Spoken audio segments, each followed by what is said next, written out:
Welcome to Chew the Chat Podcast.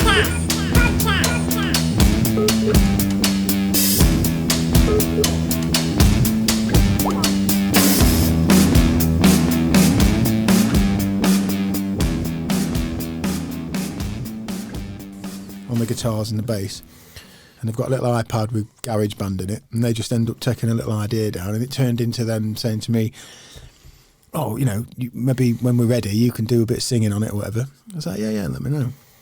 And then I listened to a couple of bits that they'd done. Michael brought something into work. I was like, oh, tell you what, send me that over, because when we upgraded the computer in here, my old Mac, I took it in the house, I was going to just sell it, and then with the decision to take the kids out of school, it was sat on my other desk in my room, and I thought, actually, I'll set that computer up because the kids might use it as like a homeschooling computer, and I'll put GarageBand on it, and then I'll knock around on GarageBand. I said, send me that thing you've done. So I start messing around on GarageBand and kind of just producing it a bit, put some stuff on it. And then we were like, do you know what? This would be quite fun doing this, like just because this is nice and easy. You just put an idea, send it over, play a bit on. Dave, come around, put a bit of guitar on this. Aidan dropped in when we were out last there, didn't you? Yeah. Like, Aidan, you may as well put something on this. So he sat on it. He started going all David Gilmour all over it. So yeah, we're just kind of like, whoever we come into contact with who's into it, we're just like, well, do you fancy doing something on this? I guess that's how a lot of people put music down these days anyway, isn't it? Yeah, I mean, it's like covering all the bases because it's nothing serious. That's why we put that daft name on it. But really, that's a bit of a poker because we all went camping together. We did an episode in the lakes, but the audio wasn't good enough to put out. But it was great fun doing it. So the idea, the digital hill, you know, is kind of a play on fuck off the digital, get on the hill, and the Gentlemen's Association, you know, dad club, innit? So, yeah, definitely. So that was the idea. And then, yeah, we've got about 3 or 4 little demos just kicking around. It's just been really nice to do it. Yeah, get back in touch with it. And just therapeutic, yeah. Have you seen the documentary Sound City? Oh, yes, I think I have. Is that Bob Dylan's son? Yes, it's... So it was a recording studio, which I think like lots of big people have recorded at. Yeah. But they'd got a soundboard that was like an analog soundboard, but like everybody wanted to play on that soundboard. Right. But Sound City closed, and I think Dave Grohl from the Foo Fighters. I know he's done quite a bit there, hasn't he? Yeah, so he bought the soundboard and then did a documentary where he got all the people that had famously recorded at that studio. He got them to come into the studio, record a track on the Sound City soundboard, and then he put an album and a documentary together to go with it all. So you got Paul McCartney was on there. Oh, I did see that. I have seen this. I have seen it, yeah. Yeah. Foo Fighters put about 3 or 4 documentaries out, and on Netflix, I want to say a few years back, or at least a couple of documentaries. There was one that was in like 8 parts. I think it was like each track of their album they'd made as well. They did something on each track. Okay, yeah, for a new album. Yeah. Yeah, he's brilliant, Dave Grohl. He's like Paul McCartney of our generation, isn't he? Yeah. He just does it all, doesn't he? Yeah, and he's a nice cool, guy, and he's just this powerful Paul. There he is. Yeah, he's no, I'm a big fan, but making the music again and kind of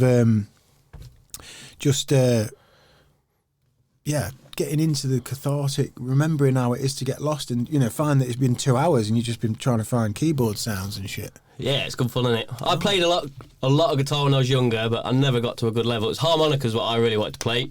Right, can you do it? I'm rubbish, mate. I used to annoy all at our parties. I'd be the person that'd be annoying everyone with a harmonica. I've played harmonic. Here's an ironic twist then. So the first song I ever wrote, I was about 14. I'd just joined a band. The lads could play guitars. I couldn't do anything. I was a bit cocky, so I was like, right, I'll sing. Anyway, they had an harmonica in there. This song was called Here Alone. It's quite a slow thing. Terrible, really. But I've just picked the harmonica up and just did a really terrible, like, 3-chord blow, whatever. I don't even know what it was. And then ended up with doing a gig. And like my first ever gig, I'm like playing a harmonica at this gig with no right, no clue, no idea. Yeah, cool. But yeah, I look back at it and I think, but the harmonica is something that when you see someone play it and they get all this different sound, literally the harmonics. It's amazing, isn't it? And then you get on it yourself and you go, hang on a minute, I can only get like, what's going on here when they can bend all these notes and... Yeah, it's brilliant. And it might, so one of my best mates growing up was in a blues band with his dad, and we did a blues band tour of like pub circuit and that around Rotterdam and Amsterdam. And Wow. I can always remember Colin going into, it was called The Last Waterhole, and he just put his harmonica on the table, and like blues band were playing and having a jam session, and they were like, "Oh, Cole, we've got harmonicas." "Oh yeah, go on, then I'll have a go." Absolutely slammed the room out. As soon as he finished, the whole room was going, "Yeah!" Amazing. They're moments, they are. Yeah, it's brilliant. Yeah. They're moments, aren't they? Yeah, and I've been into that music ever since then. Yeah. Yeah, it's good for you, man. It's good for Definitely. you. Picking that guitar up or whatever it is. And listen, I'm going to introduce you. I'm going to hopefully not get your second name terribly wrong. Peter Fritzsche. Fritzsche. That's Fritzsche. it. Yeah. Peter Fritzsche. Now, for viewers, listeners, you are somebody who contacted me from listening to the podcast. I think you came across this podcast via listening to another podcast. Yeah, hardcore listening, yeah. Right, so I went on hardcore listening with Chris and Stu, Yeah. who are fucking great. If you like Shits and Giggles podcasts, people, what a great podcast hardcore listening is. Pick 5, whatever, isn't it? Top 5, whatever. Sandwich fillings, emotional movies, That's it, yeah. albums of all time, whatever it is. Shit food. Shit food, yeah. There's some great ones. And I went on there, met them lads, and that was great. And I think you were a fan of that. And then we obviously talked a bit about my podcast on there. And then it turns out that you're not too far from where we are. Yeah, just round the corner, yeah. And yeah, you reached out to me. I think we were talking a lot about camping. Is everybody's sick to fucking death of me talking about camping who listens to this podcast? But I won't stop yet. Yeah, you reached out to me and said that you were a hobbyist toolmaker. Yeah. And you were setting about making knives, and you'd love to make a knife for basically for just listening to the content and Definitely, yeah. It's a way of saying thank you. Yeah, it's been yeah, I've enjoyed the podcast. It's been good for me. Listen, we've just been to the woods, so we'll give people a bit of a lead into where we are now. We've just got in here. It's fucking snowing. It's fresh. I think it was 0.9 degrees. Snow coming out of the sky. We went and met in the woods, and you handed me and producer Aidan these beautiful and wonderful crafted fucking I can't we've took some footage while we're in there. I'm sure we'll cut to it now probably, but just look at this.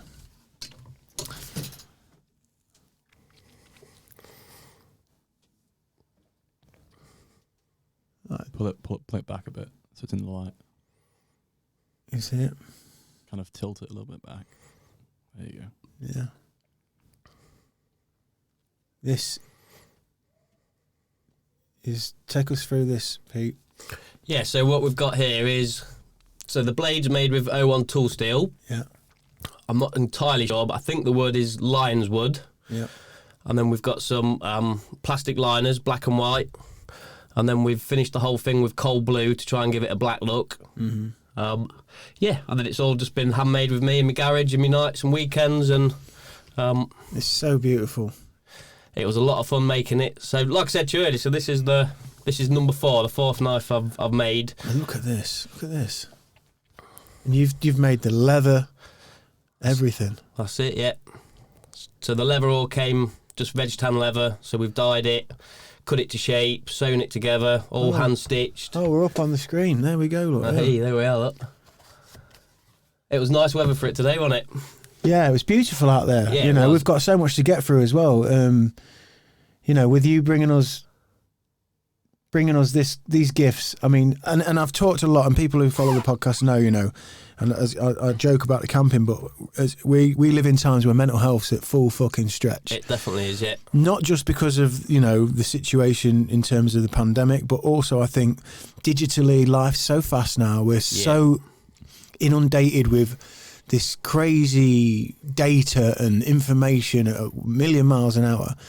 On top of everything right now, I think we really are stretched, and things that are coming from the human, not just from an application or from, you know, a delivery or some, do you know what I mean? Like something that's come from some work, some disciplined kind of, no, I'm seeing this through, I'm going to do this, it's going to take a long time. Yeah, something that's not instant, yeah. Yeah, something that takes a fucking dedication and you know, as you can see on the screen, look, so you've got, there's knife number 1 there, you can just see on the left, and then, yeah, the knife you've just gifted me.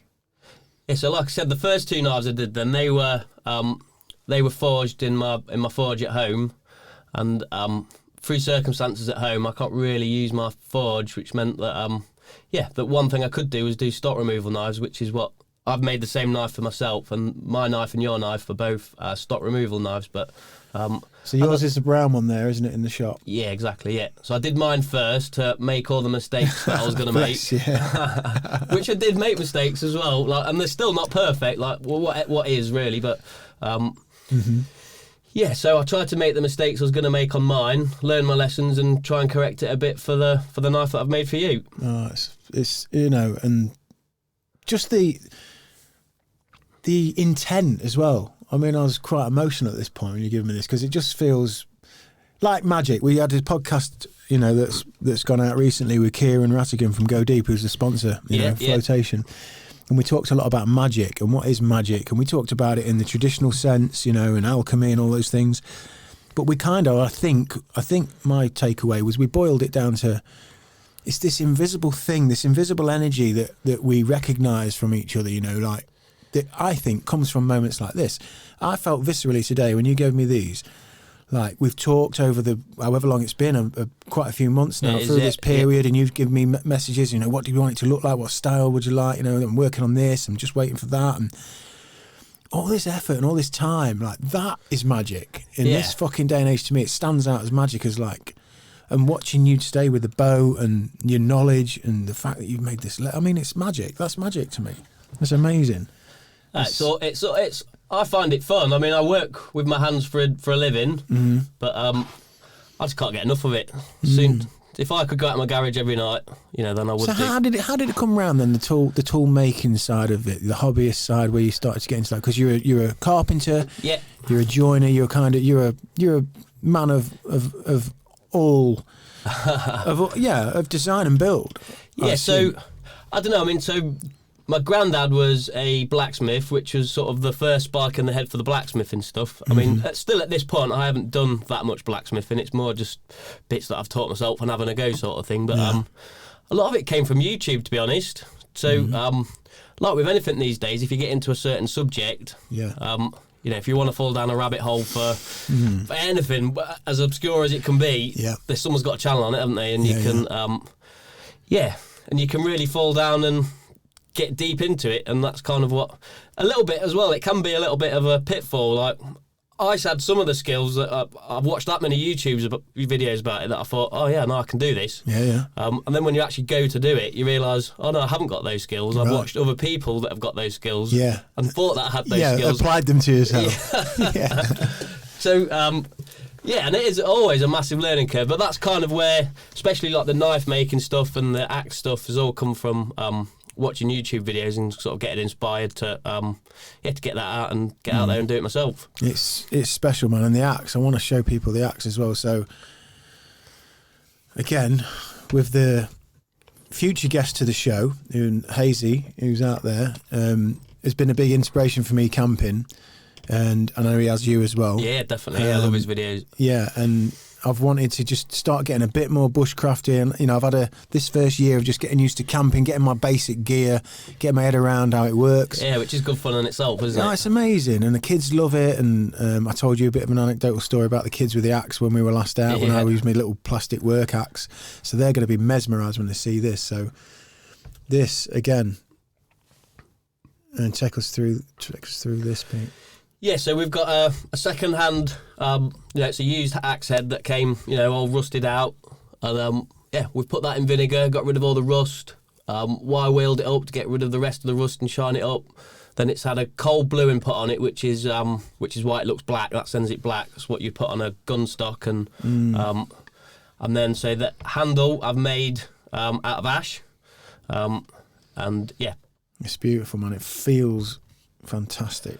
So we've burnt it with the blowtorch and then sanded some of the charring back, and then it's got a sapele wedge in the top. And the leather again. I mean, I don't know if you can see this, but that has got the fucking Chew the Chat bug logo on it. There it is, on that corner. Can you see that, Aidan? Yeah, it's in the video. Oh, there it is, There we go. Does it more justice? It does, you're right.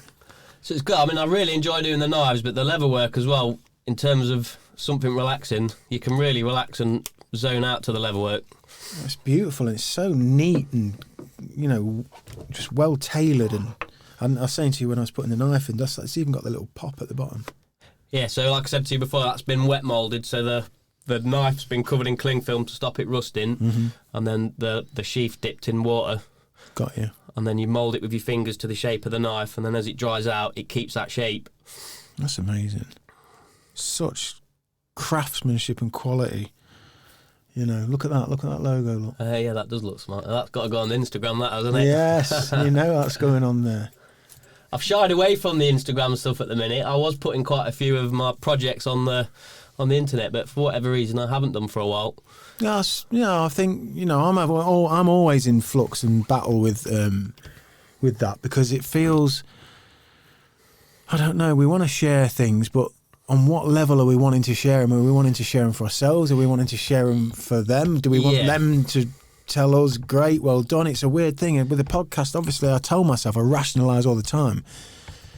You know, we're trying to create interesting, what's the right word? I hate the word content, entertainment. I think what you're doing is it's actually a service more than anything. It's a service where people have got a place where they can come and listen to people from all walks of backgrounds with different opinions and different, you know, and that's what's unique about podcasts and why it's definitely a good thing is that it's somewhere where you can grow, isn't it? Yeah, I certainly have. I mean, I know from all the stuff I've listened to, changed me fundamentally, like education-wise. You know, from my formal education to what I've learned from listening to podcasts in the last 12 years, whatever it is phenomenal. Yeah. Phenomenal. I mean, if there was a way to measure it, it would be, and I'm sure there is, you could go through time and look at me fucking spelling, for God's sake. I mean, you could see it. But I think also in terms of your judgment and your perspective and how you see the world, how you view the world, you know, not just gaining knowledge, but like you say, all the different walks of life, the people you come across. Definitely, yeah. It's, that's one of the things for me with education is I've never been academically clever. I've always struggled with academia, with maths in particular.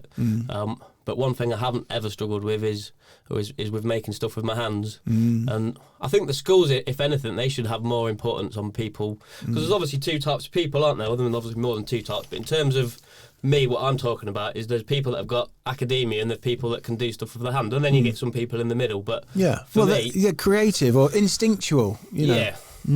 Yeah, so it would be good if schools, like I never got offered any sort of apprenticeship guidance or anything like that at school. And I think more kids should be pushed in that way than... I think this is another topic that I'm really digging myself deep in a rabbit hole in, because again, we've taken our kids out of school, and the more that I learn about the structure of education, the structure of kind of conventional ways in which we look at the way children learn and the way that we get the best out of them, it's not a one size fits all. And unfortunately, it's not that something's better than something else or right or wrong. It's just when you do really boil down into what you're saying there, you can't accommodate for that with 30 kids in a class. Yeah, you know, it's because when this is what I've learned so far, when you really want to learn something, when you're inspired by something, and I've told you the story with the kids with the axe, you know, when I got that cheap little axe in between, before meeting you with this axe, you know, knowing that this was coming, I thought, right, you know, we'll take the kids, we'll chop wood and we'll start talking about this stuff. And my little boy wanted the axe, and I was like, whoa, you can't have the axe yet, you know. And then it was like, we watched a load of stuff. I think I've said it on this podcast before, this story, you know. And we end up doing like a homeschooling thing, because it turns into like 3 hours in the garden one Sunday after many, you know, like a week of like watching videos and talking about and discussing them, where they're from, you know, what's the origins, why do we use them, blah, blah, blah. Right, yeah. To then making one out of wood just in the back garden. And I was using some of my power tools, and, you know, all sorts of learning happened. The grain of the wood, the strength of the wood, what are knots, you know, all just basic stuff. But because they were like interested, yeah, absolutely, that's half the battle, isn't it? Yeah. Then that information's going in a way that will be retained in such a more a deeper and more fundamental way than right, okay, yeah, what we're doing, right, yeah, we're going to do this for the next half an hour, and if you do a good job of it, then we can, whatever it is, and not really with it.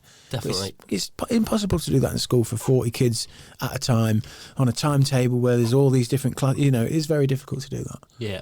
I'm not saying that everybody should homeschool or whatever. I just know for us, It's working. that twigged for me. It was like, oh, you know, follow your nose. Well, I know what you mean. I remember you saying in the past with reading, I have the same thing with reading. If I'm not interested in the subject, I could read 5 pages and have to go back and read the same 5 pages because I've just glazed over it. Yeah. But music biographies, for me, if I read a music biography, I could read it from cover to cover and take the whole thing and retain it because I'm interested in the subject. Yeah. But like revising for school, I would just look through the books and it would just be like a blank look on my face. And, Yeah. And it's strange, isn't it? Because your work ethic is solid as a rock.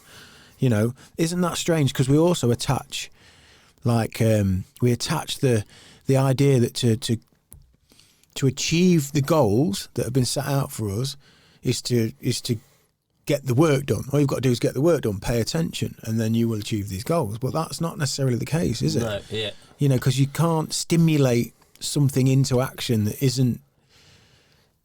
Yeah, it's not stimulated. It can be done. We can do it, and many of us get through school and we get the grades we need.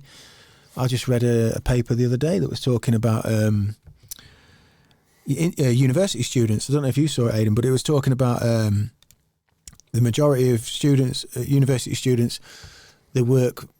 This is going to sound rough to students, but this is what this paper said. That they work the minimal amount of work they do and forget most of what they've done, and now are very difficult for them to get a job in whatever it is they've just spent 3 years studying that haven't retained to the level that very, I don't know, man. It's strange. It's strange. It's very strange. But listen, we also did today something magical, which it is was cool, wasn't it? going to get me in all sorts of new habits, which is we were bowing. We were on the longbow. So you take us again through this, Pete. You went on a course and you're making bows and you just, yeah. Yeah, so like I said to you before, I just woke up with a weird thing. I was just like, I really want to build a longbow. And I started buying books. And the first obstacle, if I'm honest, that I had was trying to get the wood. Finding the wood was like difficult. So instead of getting a crap Christmas present one year, I got everyone to club together and I got a course and I went down to Essex to build a bow. I went with a guy called Ben at Bear Bow Archery. Okay. And look at that, look, twang straight in there. And yeah, we spent 2 days in his garage, just me and him, building the bow that you're shooting. So that's a lemonwood and hickory bow. Yeah, and then it's been a while. It's been 5 years, and then over the first lockdown, I decided I wanted to build another one. So I got some ash, and I built a self bow with a single piece of ash. Awesome. But yeah, it's good fun, isn't it? It's something primal about it, isn't it? I was quite taken aback by how big they are. Yeah, they're well over. Well, I've never been in the presence of one. You know, when I've been to Sherwood Forest when I was a kid, and you buy the little ones, and they might have something that is a replica or something, but like. What, 6 foot, 6.5 foot, something? Yeah, so Aidan was how tall? 6'4", I think, 6'4", 6'5". I think off memory, I think it's 78 inches, the boat. Wow. Yeah, they are pretty. And you did well, actually. You seemed to pick it up quite quickly. Your hours were flighting straight. Look at Aidan. Aidan had a nice high hit in the tree. Where was that one, Aidan? Did I get that? Boom. Beautiful.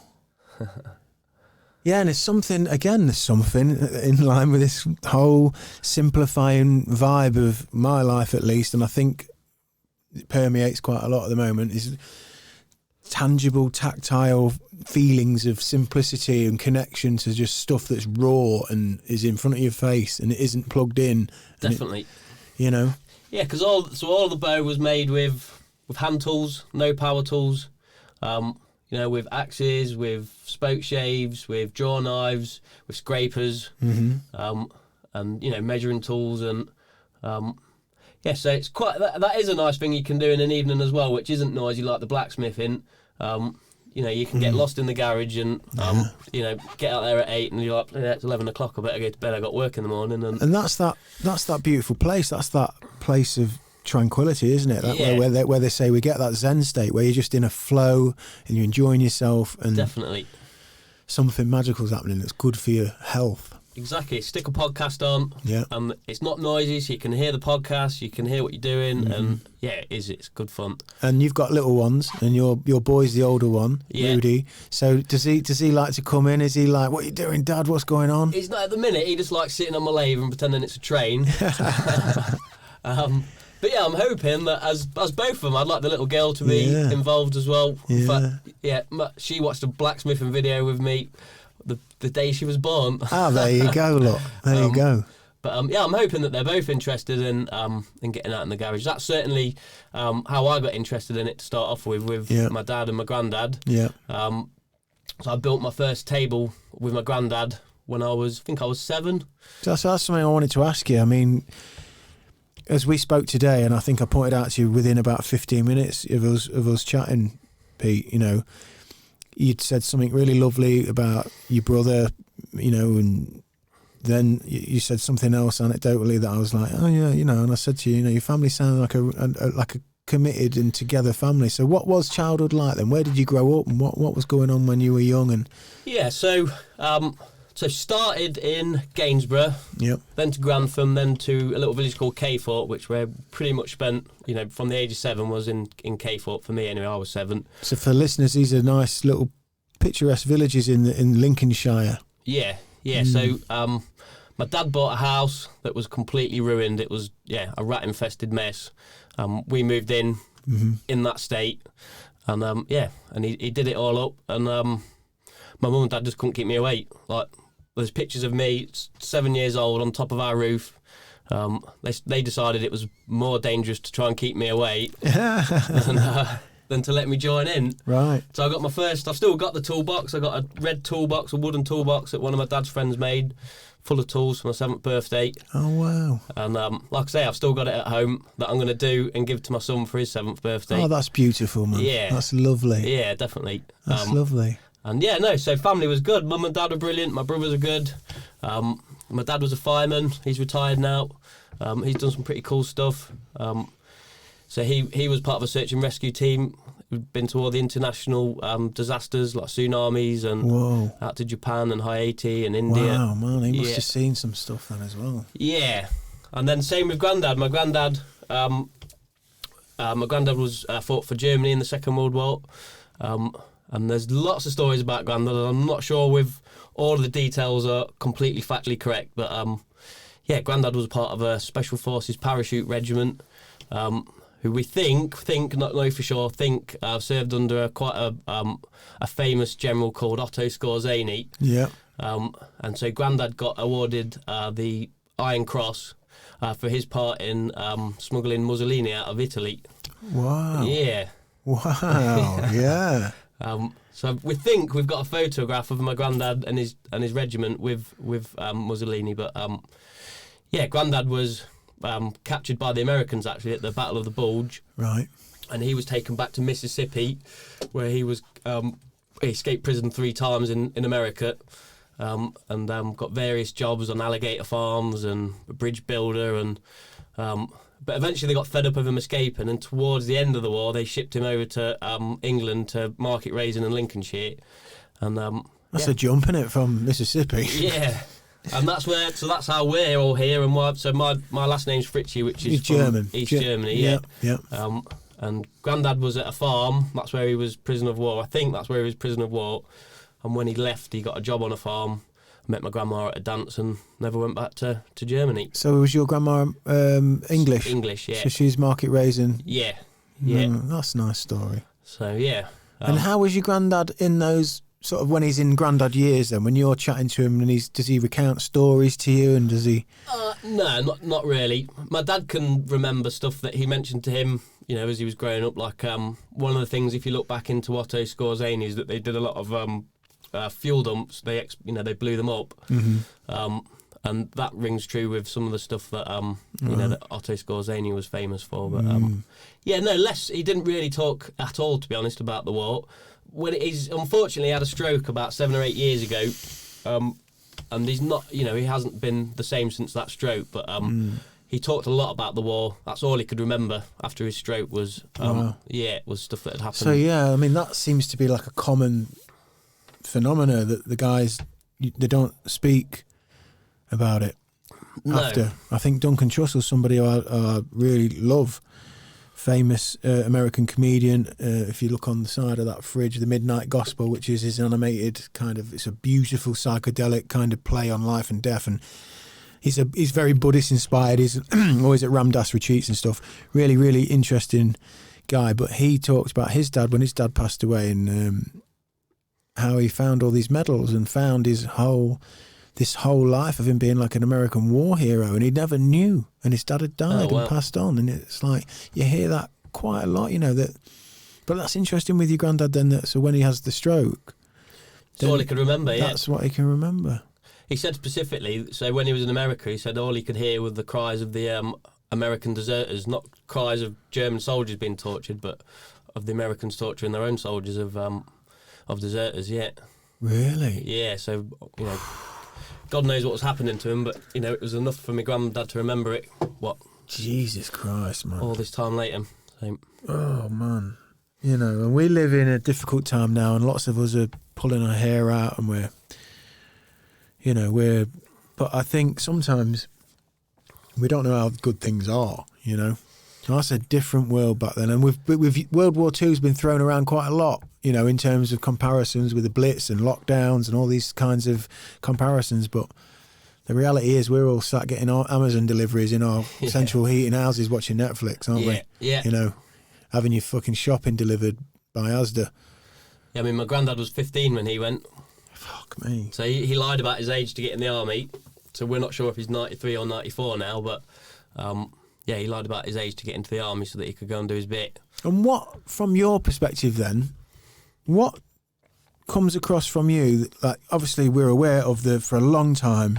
I mean, I had an ex-girlfriend whose family were over in Germany in Cologne, and I started to spend a bit of time over there. And prior to that, I had this image in my head which was imprinted, because the war, and I'm talking 20 years ago, so a long time since anyway.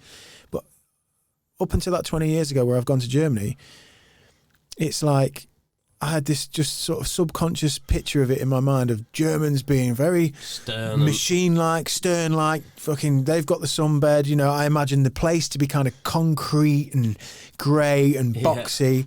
And then when we got there, I think I remember being, certainly the World Cup 2006 stands out, and going to Frankfurt and going to some other cities outside of Cologne, and like, whoa, this place is beautiful, it's gorgeous, and the people are so lovely. Yeah, and a lot more liberal than you think they would be as well. Yeah. Couldn't do enough for us. So what was it like? What could you take anything from your granddad in terms of what was it like for the Germans' perception of us, the English?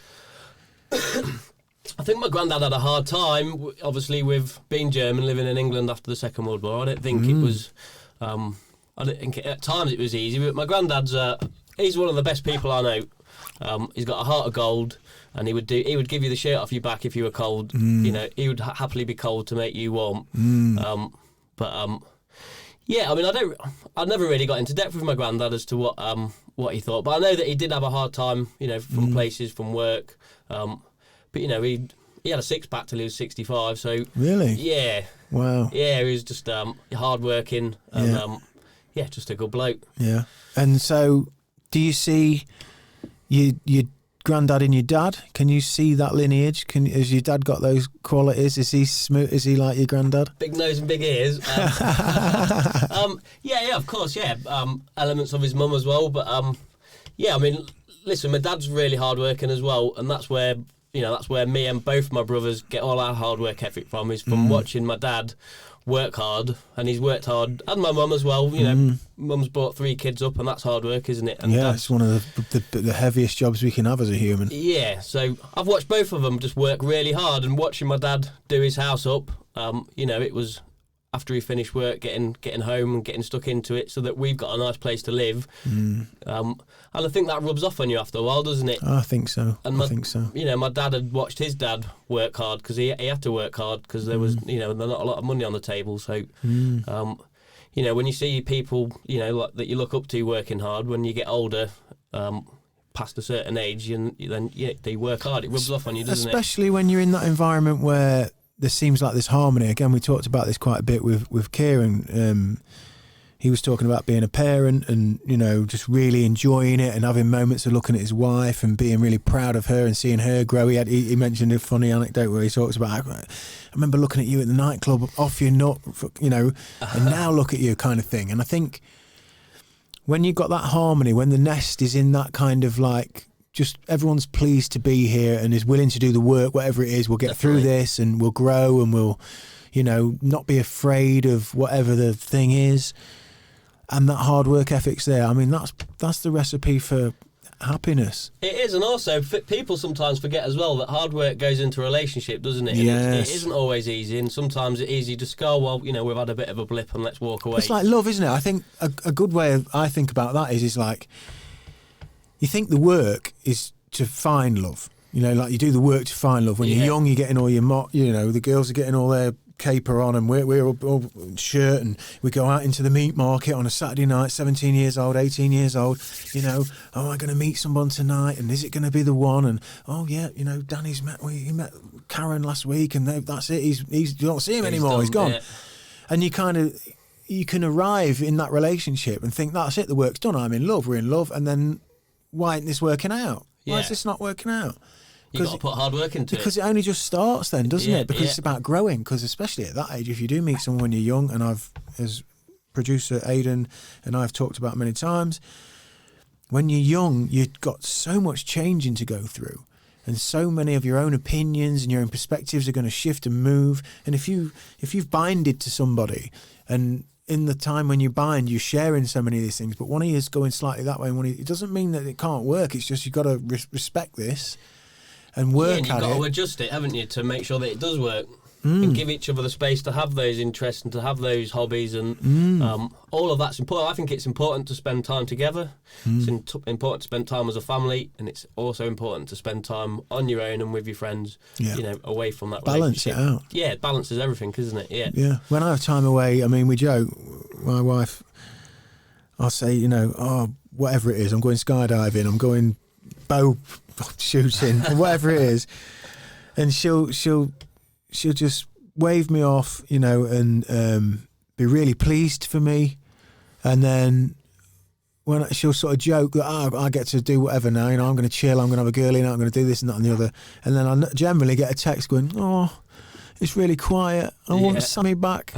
And likewise, you know, when she goes off to Newcastle or goes off with her friends camping or whatever, and I've got the kids and the kids are in bed and I'm sat there and I think, oh, you know, I've had all these ideas in my head. I'm thinking, right, tonight I'm going to get some beers, I'm going to have a smoke, I'm going to watch whatever Christopher Nolan movies, I'm going to get some chocolate, I'm just going to, and then like get the kids in bed, I get sat on the sofa and I just think, oh. Bit bored now.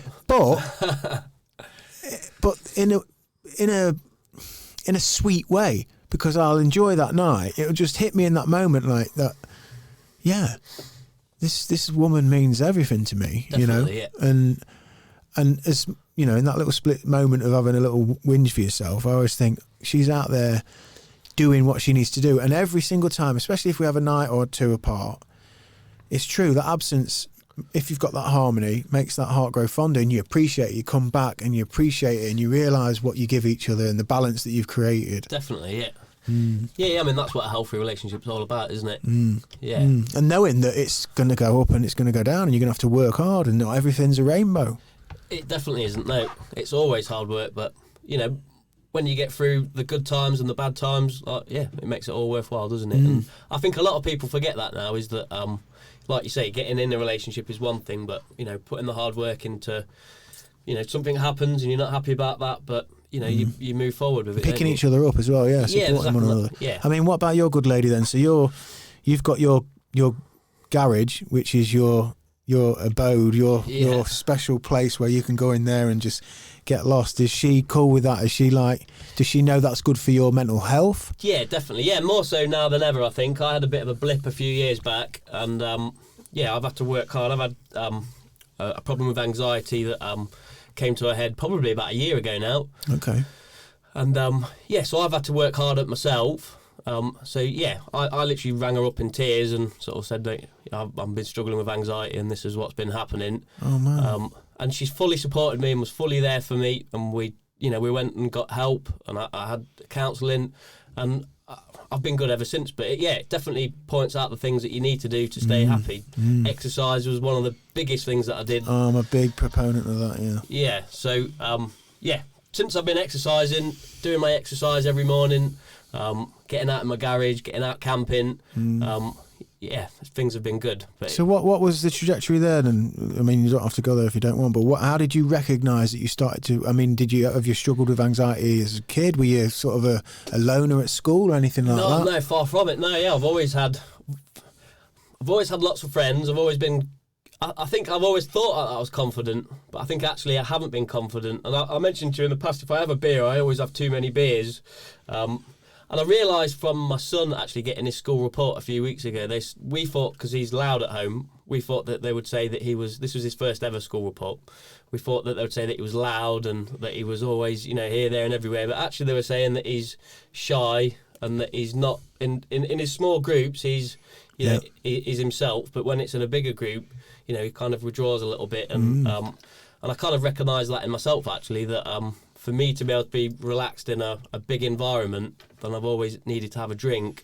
Right, see, yeah. Yeah, so that was a reflection I've made. I mean, the anxiety, it got to the point where, like I said to you earlier, I wouldn't go to builders merchants, I would go to different shops, and it just got too much. Was there anything in particular then, Pete? Was there any particular scenario that would present itself, or was it people in general? Was it busy spaces? Was it going out in the house? Was it after drink or before?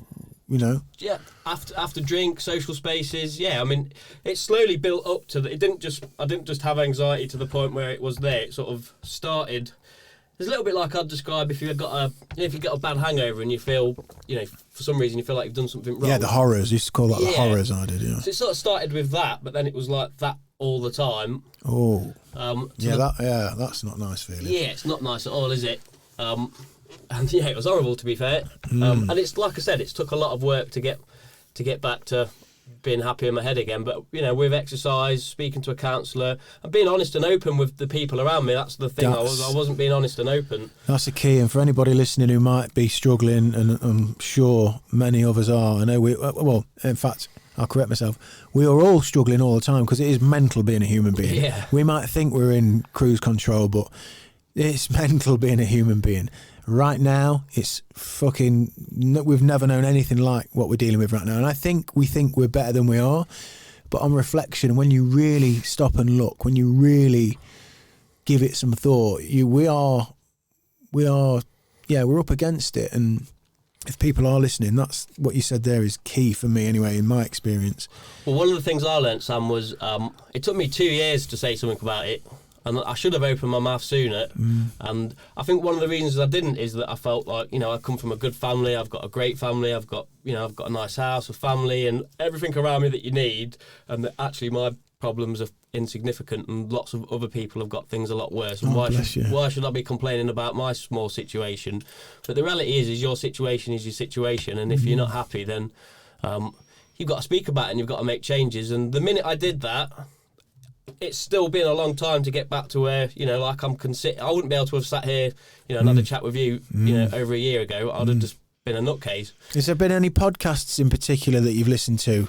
I know you're a fan, obviously, of hardcore listeners, so you probably listen to the Detraction Pieces as well with Scroobius Pip. Yeah, that's been a big one. Big podcast, and he's done some really great episodes talking about this, talking about mental health, talking about anxiety, talking about male suicide. Definitely, yeah. And all comes back to communicating, talking, And podcasts for me have been one of the reasons why I did speak out, because you listen to the podcasts and you hear other people that have been in the similar situations and they're talking about it, and that's why people say you need to talk about it, is because you do. And you realise, because I think you feel like you're, like you just eloquently put it, you've got this, everything's where it needs to be. Yeah. I'm from a lovely family. Yeah. I've now got my own lovely family. The wolf's not at the door. No. My business. I've got my hobbies. I'm healthy.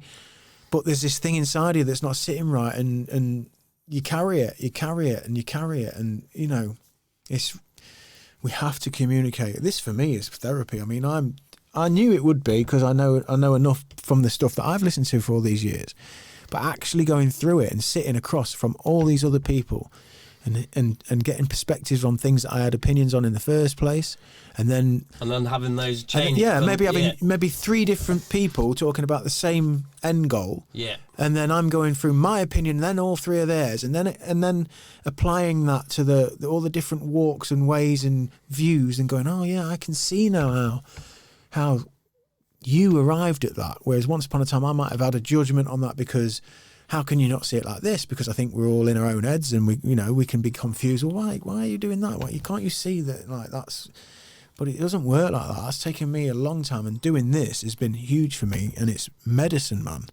And listening to so there's been quite a number of podcasts, but yours as well, listening to all these things and listening to all these different people, it can't do anything but make you grow as a person. Whether, like you said, whether you change your opinion on something you've had fixed for a long time and then go, actually, I can see your point now, I'm going to change my mind on that. Or, that's what they're all about, and that's what's been good for me about them, and it's helped me move forward with my life. Which means I'm now a good father to my kids, and I'm a good husband to my wife we're not actually married, but... But you are married. Yeah, 13 years we're married, aren't we? Yeah, absolutely. It's beautiful, man. Kids. It's beautiful. And that you say there, being a good dad, to be a good anything, you got to be happy. And unfortunately, we've been wired on such a deep level to apply certain ideas to what is resulting in happiness. And you've come from what seems like a hard-working, blue-collar, loving family. You got that toolbox at 7, and you've still got it, and you're going to give it to you. But I mean, that's beautiful. That's the magic that we were talking about with Kieran. Well, I've worked out for me what makes me happy is finishing work at 5, going home and spending a couple of hours with my kids before they go to bed, getting some time to have some time out in my garage and do stuff that I want to do. Getting away for that holiday once a year, and not having absolute stress all the time. I've been on jobs where I've come home and the job's that big that you're worried about the job constantly. So when you get home, you're not at home. You're still at work in your head. Yeah. So you may as well have just stayed at work. So for me, like I've been offered jobs in the past where I could earn more money and I get all the perks and stuff, but I like just a simple life of and that might not be for another person. That's what I like and what I need for me to stay happy. And getting that exercise in, all of those things, if I've got those as part of a structure to my day, then that means that I'm in a place where I need to be. And that's really wise what you're saying there, especially because you're young kids. I have said this many times, even recently on this podcast. Gabor Mate, who is a psychologist who specialises in trauma and attachment and environment and addiction.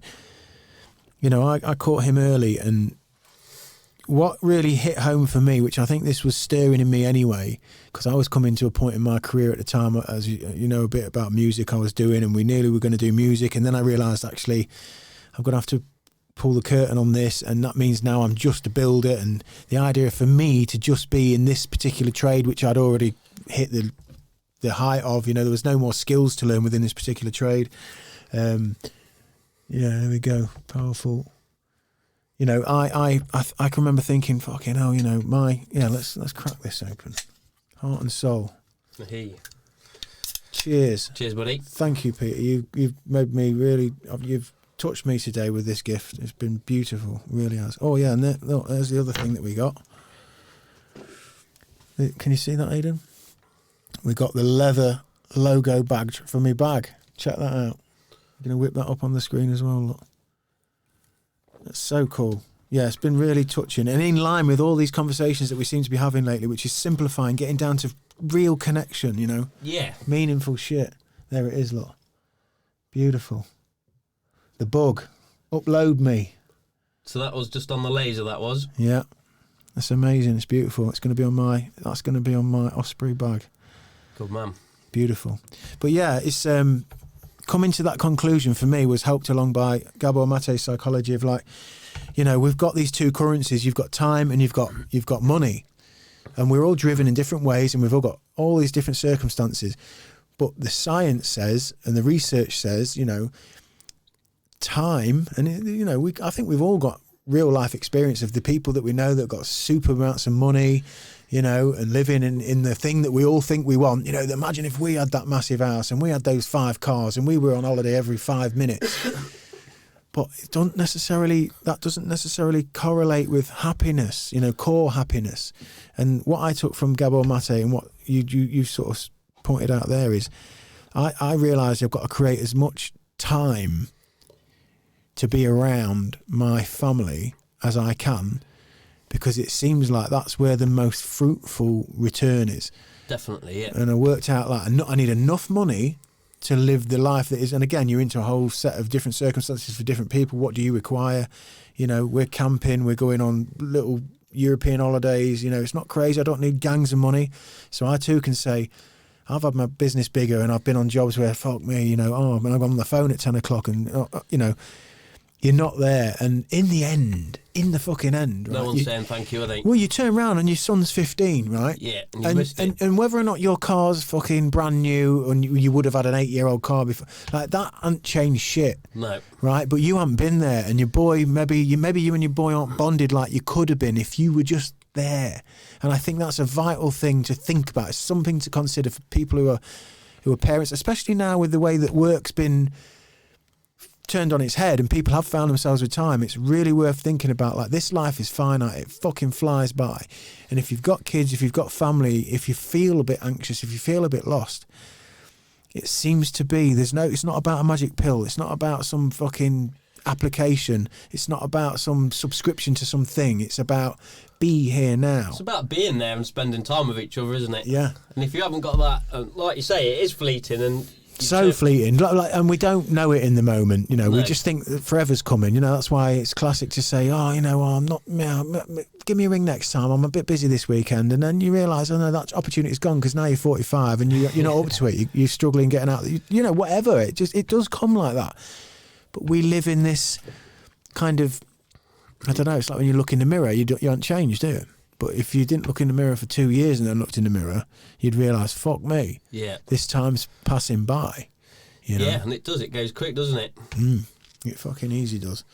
Cheers to that. I always thought I'd move to Australia when I was younger, but, What was the thought process behind that then? I've got auntie and uncle out in Perth. You look like you could be in Australia. You've got an Australian vibe, haven't you? You've got that sun-bleached... That's it. That was always the vibe when I was younger, yeah. Yeah. Your little boy as well, he looks like he could just be coming straight out of a Sydney surf. Yeah, that was always the plan, but for whatever reason we haven't. And the reason I say that is because you still think, I'll move to Australia, but you're like, oh no, I'm not 20 anymore, I'm not 25, and 30 comes around, then 35, and that's where I am at the minute. But it goes quick, doesn't it? Well, one of the most pivotal things in my life was exactly that, was moving to a different country. Because you was in Thailand, yeah? Yeah. So we were at that point, well, it's the point I just mentioned, where my band was kind of like, my music career from 14, 13, whatever I was, to like 31. The last band I was in was a 7-year cycle, which I believe in the 7-year cycle. We got to the end of that 7-year cycle, and within the last 2 years of it, we were kind of so close. And it just seemed symbolic to me that it was like, of all these incarnations of music I've done, on this particular one, we were fucking this close. I mean, there was social media posts going out on this indie label that was quoting us. It was when the Stone Roses came out again. Okay, yeah. And they had quoted us to be like the new Stone Roses all this stuff. And we were like, fucking hell, the timing's perfect, because they're about to do... And it's going to happen. And we were like, my God, we're having meetings. We're having to start talking to our bosses about possibly having sabbaticals, because if we go on a tour and all this stuff. And then that didn't happen. And then I realised, oh God, I'm just going to be roofing. And as much as I've loved it, I've like hit where I can be with it. And as much as I need new skills and need to learn new stuff, there's also all this bureaucracy coming in and this mental site, health and safety, just... Going mad, yeah. Yeah, going mad, like taking away, what it's like. Lads on site, happy lads will do good work. Yeah. Lads who are under the cosh on a shit price, who've been told no radio, no this, no that, that'll do. Leave that, that'll do. Yeah. That'll do. They're not paying me for it, that'll do. Fuck taking that extra 20 minutes to make that mitre. Yeah, spot on, yeah. That'll do. Yeah, And that, I thought, 30 more years of feeling like this. I remember my wife Alex saying to me at a meal one night, on Friday night. This is before my kids, how's your week been? How's, blah, blah, blah. And I was like, I don't want to talk about it. And I can remember thinking in that moment, like, as I looked at her, fuck me, I'm 31 or whatever. And I'm saying I don't want to talk about, like, my life, basically. I had very similar, yeah. I had a site that I was working on, and I was just like, I'm not coming back to this. No heart and soul in building new houses. No. Like, on the... No meaning, yeah. Yeah, it's just go in and throw it at the wall. Yeah. Yeah. And I even had my boss say to me, he said, you've got too much of a conscience for this job. I think you should look for something different. He said, come and have a look at the standard of your work. Now come and have a look at what everyone else is doing. And he was like, yeah. And it's heartbreaking because you ain't getting paid any better and you're not getting treated any better. No. And you get the watch tapping. We want it done yesterday, really. And you can't do this and you can't do that. You can't have a radio. You can't do, want you. But then when they're up against the cosh, right, you can go up on there without that scaffold. I need that, what? So, yeah, I mean, that for me was the end of the line, and I was like, fuck it. Yeah. Had that epiphany moment of, like, we've got family in Thailand. Let's go for it. My music, I'm making peace with that. I made peace with it. I made peace with that. I was like, no, I've had a good as go I can. I could lay in bed at night and sleep because I was like, I gave everything for that. I don't think it's because we weren't good enough. It's just timing and everything. I feel peaceful about that. Upset but peaceful. Right, fuck it. Let's just go. And my wife was, by this time, we were pregnant when we started talking about it. And then my boy was born. And we sort of see how we felt with the boy being born. And then we were like, let's do it. And even then we were talking about unschooling. We're just perceiving a future in the UK that we just didn't like the idea of at the time. And then when we actually just said, fuck it, let's go. The boy was 8 months old. We were pregnant with our second. And we went. Scary as hell. Sold everything. All I kept was my guitar, my Mac, and my monitors. Nice. Sold everything else. Rented the house out, and we went. And it was amazing. What an experience! And it didn't work out for us. We had a year, and it just didn't work out. We couldn't make the money. I was working self-employed, and it was sketchy. And me and my dad didn't have a great time because I was working for him initially, and we just bumped heads a bit, and it was all kind of just didn't work out. And then but at least you did it and you tried it. When we came back, Pete, I learnt so much. Number one, we had the balls to do it. Mm-hmm. And we said that thing was like, right, if we go, this will all be here when we get back. Yeah. And you know that. And but when you're going that far away, you kind of can be worried that what it might not be, what it'll change. But you just in your loins, And we came back and we knew we'd done it. We could do it. And we said on the way home, we said, well, look, we'll go back. And if it doesn't work out, we know we can do it now. Pick a fucking place. We'll go anywhere. We could do anything. And that is the main the main takeaway we got was like the belief in ourselves that we could do something that seemingly was so scary. Yeah. But so rewarding. And actually, I had so much gratitude for the UK when I got back. Yeah, I did. I went travelling when I got back. The first thing I wanted to do was put a jumper on and have bangers and mash. Well, take us through your travelling then, because you mentioned before you went across South America. Yeah, well, so I went to Australia for a year. I did a year out in Australia. So you got there then? You got there? Yeah, I went out there for a year. Yeah, it was wicked. I had a nice time. But a 76 Volkswagen camper van, and then travelled from Perth, drove all the way around to Darwin, and then down to Alice Springs, where I blew up my camper van. Wow. Yeah, and then I had to get a job then, so... were you on your own? Yeah, I went on my own, yeah. I mean, I met friends and people that I'd teamed up with, and for all of the East Coast was with the same sort of 6 people, and I had a great time with them. Probably drank far too much, but... How old would you have been then, Pete? So I was 19 when I went. Oh, perfect. Yeah. And you went on your own? Yeah, so I started, sadly, it was good fun though, started with my mum and dad. We did my first month, we went to Malaysia, went to an island called Tioman Island, which was breathtaking. And then we had 2 weeks with my auntie and uncle in Perth, and then they carried on and did Australia and went to New Zealand, and then I started my years travelling.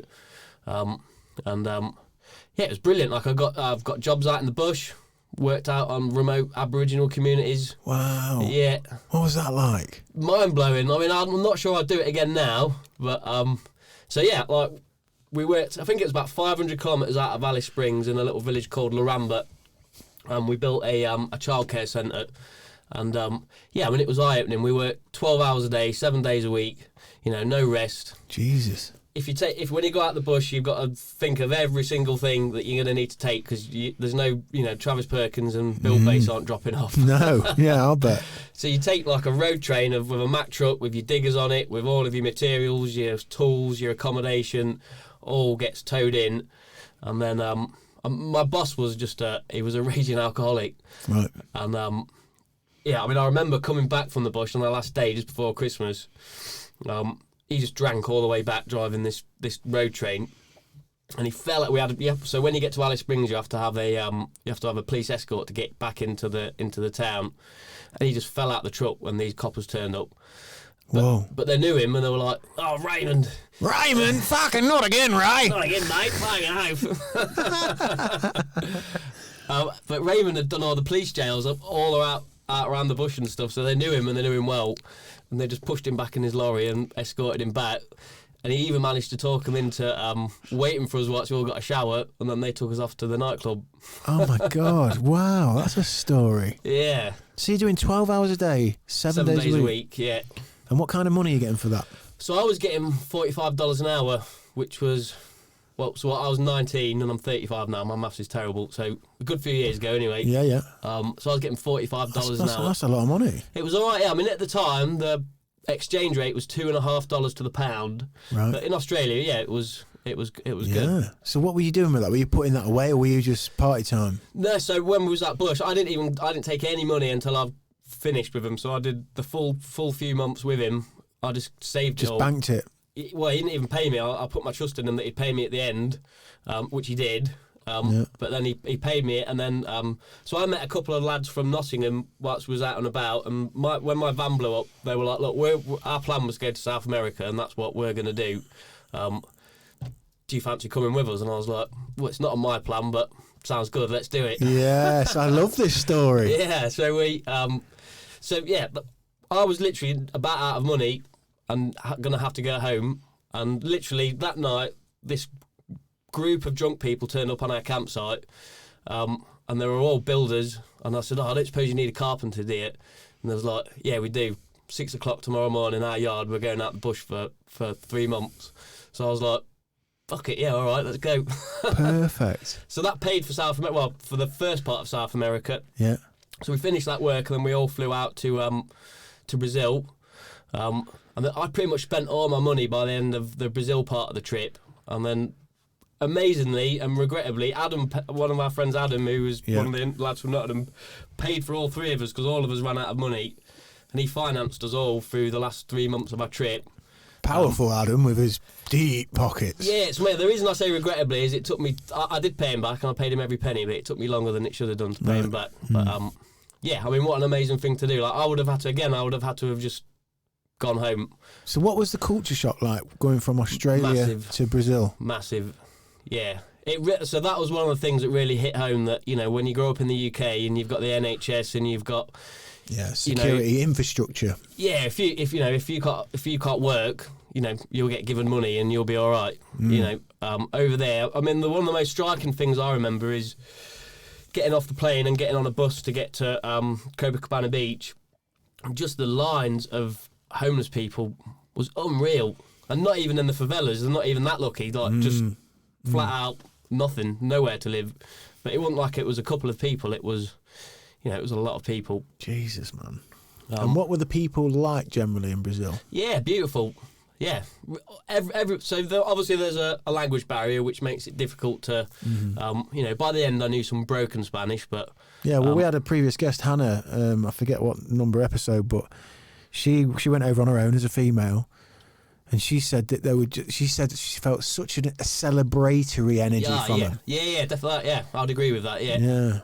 I mean, I did get I got robbed in Colombia. She said that was never far away. Like, you'd have to be careful. Yeah, so we got we would just come over on a bus from Ecuador to Colombia, and we got basically 5 guys with bandanas on, just stand in front of our bus with 2 guns in each hand. Shit. Drove us off into some mountains, took a 15-year-old girl hostage, and then took us off a bus one by one. Guns pointed at our heads. What? Yeah. Oh my God. So that was pretty crazy. You need to write a book. Yeah, I mean that's yeah, that was the What was that like? So you're sat on a bus, right? The bus gets pulled over. What's going on? You fucking take your Walkman out or whatever. You know, what the fuck's going on? oh, wait, we're being held up by fucking South American bandits. Yeah, so I think I went into shock. It's shock in terms of, Stefan said, we're getting done by banditos. I was like, oh, what? No, we're not. And I was just in complete denial that it was happening. And then I think the adrenaline starts. And obviously I was scared. We completely complied 100%. The only thing we tried to do is they took Adam's camera, which had our memory stick with all the pictures of Australia in it. And we were trying to say in our broken Spanish, take the camera, but can we have the memory cards? But they didn't get it. So what were they like? They were young. They were young, desperate kids. I mean, at the end of the day, they were doing it because they needed money and they needed food. And I mean, I think they were scared. We were quite a bit taller than them and quite a bit bigger built than them. But obviously, they had revolvers, so everybody on the bus was just. God, I think I'd be even more scared with young kids doing it because they're just fucking lunatics. Kids, Yeah. They don't know what they're doing, do they? Yeah, and I think that's why I calmed demeanour and just completely, So did you try and converse with them then? Only for us to get this memory card, yeah. But it was quickly apparent that was like it wasn't happening. Let's just leave it. Fuck me. That's savage. How long did that ordeal go on for? Probably half an hour. Not as long as you think. So, like, 5-10 minutes to drive up to the top of this small mountain, and then 20 minutes from taking us all off the bus. What, and then just taking stuff off you all individually? Yeah, just one off the bus, through the pockets, taking whatever they wanted, credit cards, cash, which I didn't have. I was like minus 10 grand at that point, so I had next to nothing on anything. So, so they did. I think they got £200 off us. They took my guitar, which I took with me. That's a bummer. Yeah, probably the lads I was with were happy about it anyway because I'm very good at playing it. But Oh, bless you. I'm sure you were. God, man, and then the feeling when that ordeal sort of passes and they fuck off and you lot are all kind of like, what the fuck? How do you recompose there? Yeah, so like? It was waiting for the adrenaline to sort of back off, and then and that's when you sort of realising the weight of how different it could have gone. Yeah, I mean, I guess it sounds much scarier than it was So did they kidnapped the young girl who was with you then? Was she like someone's daughter or something, or sister? Was she English? Was she No, European? she wasn't. She was a local Colombian girl. Right. So we were on a bus with locals. We were the only gringos on the bus. So I don't know. I think. Oh right. So you'd have stood out then. So that you're the cream in the bus. Yeah. We were the people that they were thinking. Right, this is the payday. Right. And how many of you? Was it you? Just you lads? So there was me and 3 other lads. Yeah. God. But, how did the other boys take it? Did anyone lose their shit? No, nobody. No, everyone would just stay calm and just sort of, like I said, just accepted that it was going on. Do you feel like you're going any kind of automatic mode at all, do you think? Yeah, I think so, yeah. I think that's maybe what I mean with the adrenaline and the shock. Like, it wasn't quite apparent what was happening until after it had happened. God, man. And how did that set you up for the rest of that? I mean, how long have you been in South America at that point? You've done Brazil. So, we did Brazil, Peru, Bolivia. So we were about 3/4 of the way through the trip. So the trip was, I can't remember exactly how long. I think it was about 4 months, 3-4 months. And so we're about 3/4 of the way through the trip. And had you experienced anything like that? Because obviously, I think most people who know when they're travelling in South America, they know that the poverty and the gringo, and there's a likelihood, pickpocketed on the thin end of it, and on the fat end, you could disappear. Smaller amount. So Brazil, like I had a woman chuck a baby at me. Fucking hell, Pete. So I'm not laughing at a baby being chucked. Yeah, I'm just laughing at you like... So imagine we're stood up and I chuck a baby at you, what are you going to do? Fucking what? You're going to catch it and now your pockets are open to go through. No way! Is that the technique? That was the technique she used, yeah. Oh my God, what's going on in the world? Baby tossing to... Yeah, and obviously, I couldn't... Even the most horrible person you would think would have to be pretty cruel not to catch the baby, wouldn't you? Oh, God, I mean, you couldn't not. I mean, how can you not? You just can't not. It's got to be instinct, doesn't it? How old would the baby have been? I mean, like 3-4 months old. Fucking hell! Like a baby? Yeah, like wrapped in a blanket and... Yeah. Oh, it could have been a doll, like... That's fucking... I've never heard anything like that before. So, hold on a minute. So, what's happening at the point of that happening then? Where are you? In Brazil at this point? You're in Brazil? In a bar? Or are you kind of just mooching through streets? Just mooching through streets, yeah. Yeah? And then... Yeah, it's like one of them things, like, all of a sudden you got people in front of you and then And then bang, you're catching a baby and then someone's going through your pockets. Yeah, yeah. And did they take stuff that time? I didn't have anything to take out with me. You've nailed this travelling, like, haven't you? Yeah, so I had a pouch that you basically put down your pants, so that's what I carried my money in. And they didn't suss that? No. They were just going through for a wallet or for a phone or... Right. So how did that end up then? What did she do when she couldn't find it? Or what is it just one of another person? She's chucked the baby? It's that long ago now. I think there was like 2 or 3 people and obviously you just handed the baby back and, carried on with our day. You should have said, no, fuck yeah, I'm having this. Wow, so that's in Brazil. Yeah. And then you go Peru, Bolivia. Yeah, so Peru, Bolivia, Colombia, Ecuador, Colombia, Venezuela, home. And so which one of those places do you have the fondest memories of? Which one of those places stuck out to you as somewhere that you're connected with more, maybe? Or were they are they very so different? Or everywhere's so different. Like, so we went down the Death Road in Bolivia and then into the Amazon. So we went on a jungle tour in the Amazon. That was amazing. Wow. I'd much rather I did it now. I'd be much more interested. And like we had a guide showing us all of the, right, if you get this tree and then this leaf and mix it up into a paste, that's paracetamol, and if you do this, this and this, and wow. You treat cancer with this, you can do that with this, and absolutely amazing the amount of knowledge the guys have got. And perhaps because I was so young, I didn't really appreciate what I was being told, and I'd love to go back now and really, really take it in. But it was. So we did that. What else did we do? I noticed behind you, you've got the book, The Chariots of the Gods. Yes, Eric Van Daniken. Van Daniken, yeah. So we read a lot of those types of books before we got to South America and whilst we were in South America. So especially Chariots of the Gods. Peru goes to a lot of Inca sites, doesn't it? Yeah. So we went to a few of the sites on there. Amazing. Yeah, and just to see what it was all about, and like the perfectly spherical holes in rock that go for meters on end, and you're somebody who's you use a lot of machinery. Oh mate, it's unfathomable. And what do you feel an energy there? I mean, it's somewhere I really want to go. Me and my brother had, we talked about doing a Peruvian trip and seeing some of the holy sites, and then maybe going into the jungle and maybe going to try and find a shaman and do that whole thing. We never managed to pull it off. Who knows now? But what did you feel? Could you feel like any energy in those kinds of places, or were you just in awe anyway? Yeah, I mean, obviously there is. Yeah, I think you can. Yeah, I mean, I was more in awe of just looking at so if you look at the buildings in Cuzco, there's just absolutely massive rocks that are in no way shaped in a normal way, but there's not a millimetre gap between any of these odd-shaped rocks. I've seen him on Graham Hancock. I've seen him on the television. Yeah, I've seen him on screen, but I imagine it must be mental being in front of them, especially with your knowledge. Yeah, and to see what they've done with such primitive tools. And often, I don't know if it's the case in South America, and I forget now. Here we go. Look, Cusco. Yeah, there's an example here. Yeah, there you go. Yeah.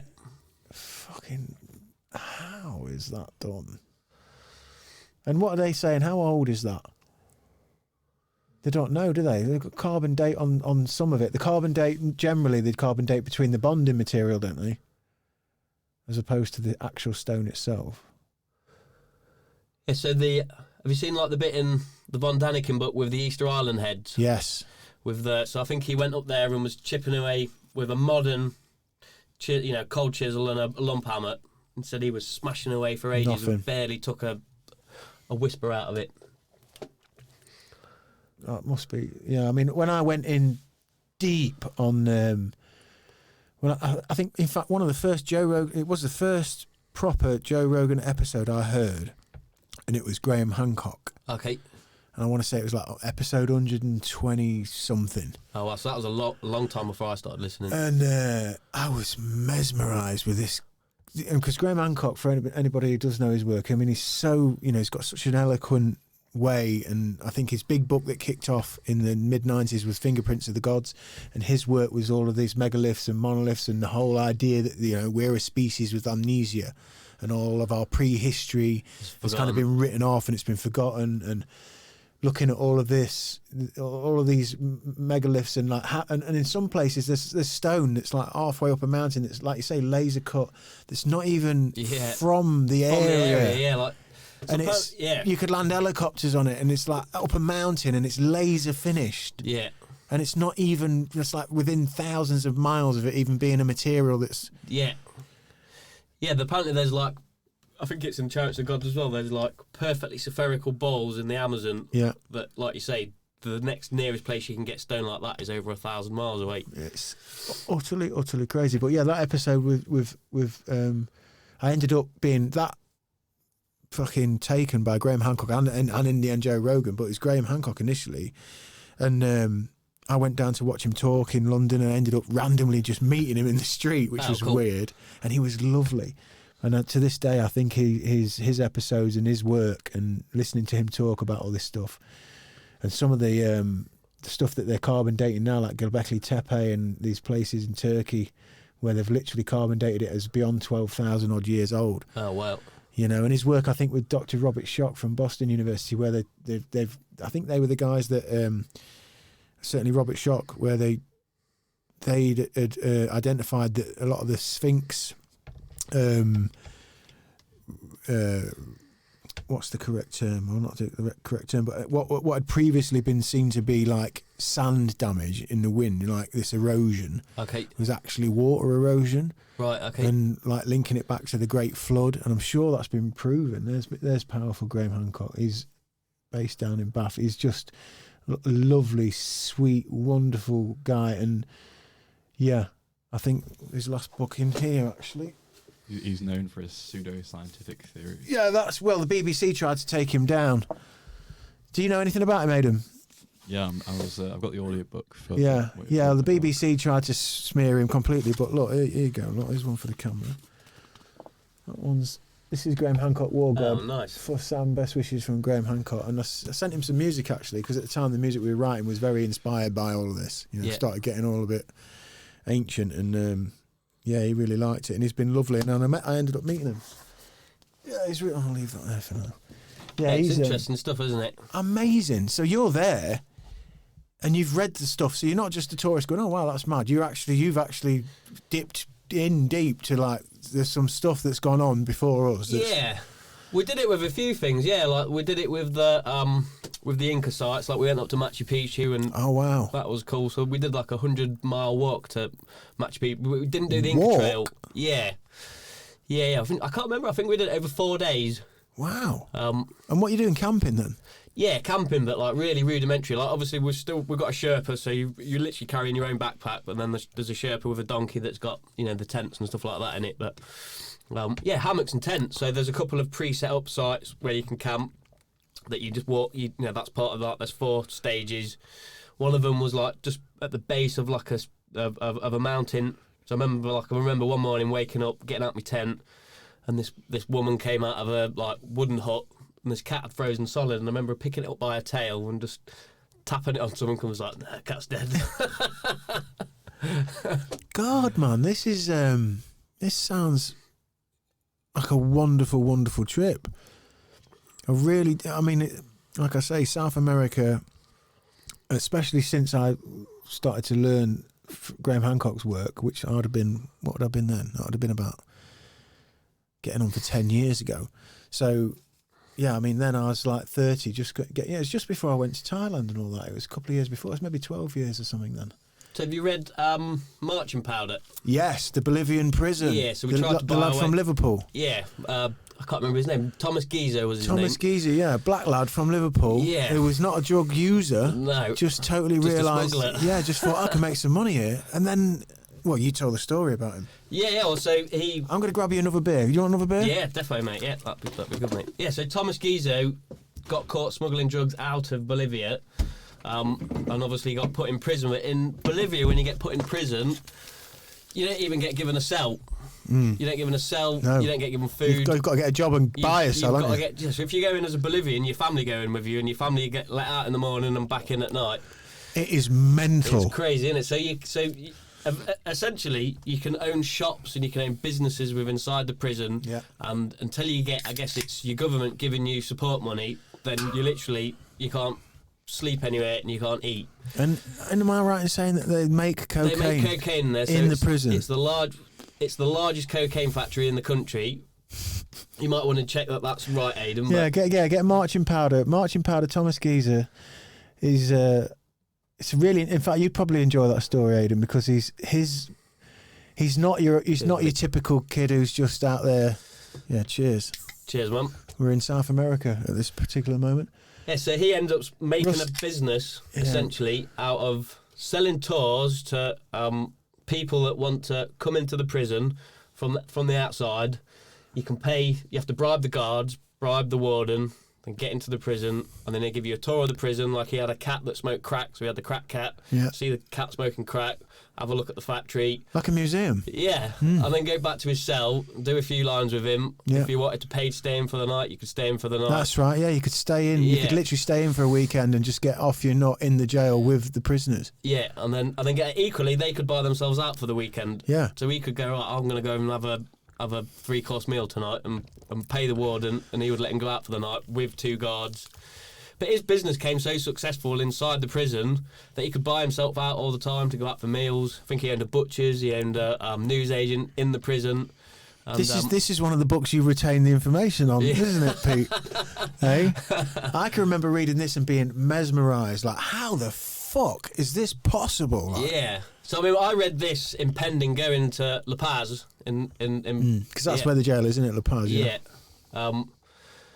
So we tried to buy ourselves into the prison. There was another English guy that had been locked up and Thomas Geezer had been released and was back in the UK, but there was another English guy that was in there for the same thing and was doing a similar sort of trying to work shtick. it out, yeah.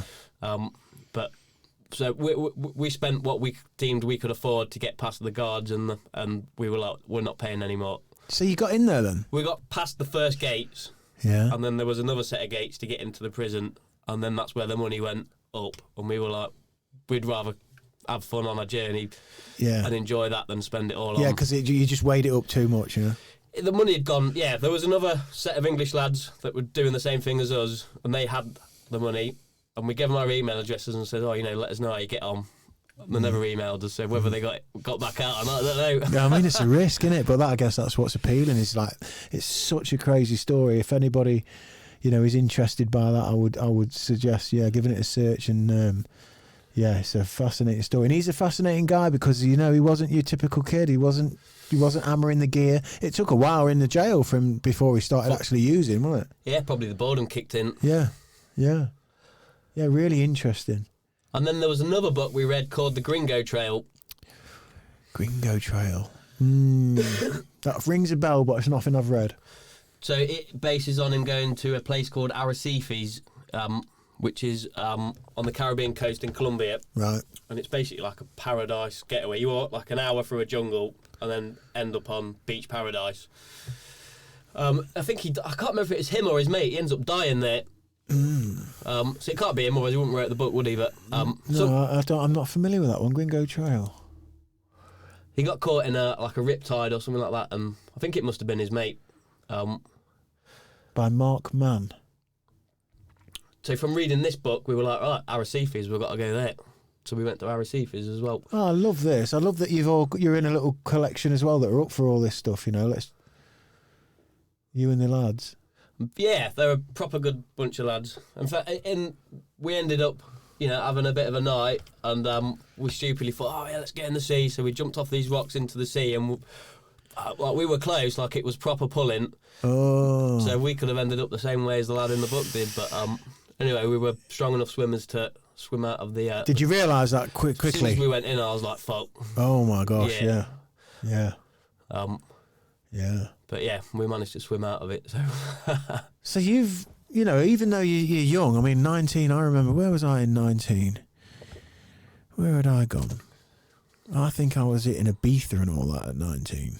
And yeah, like you mentioned when you're in the Amazon, like,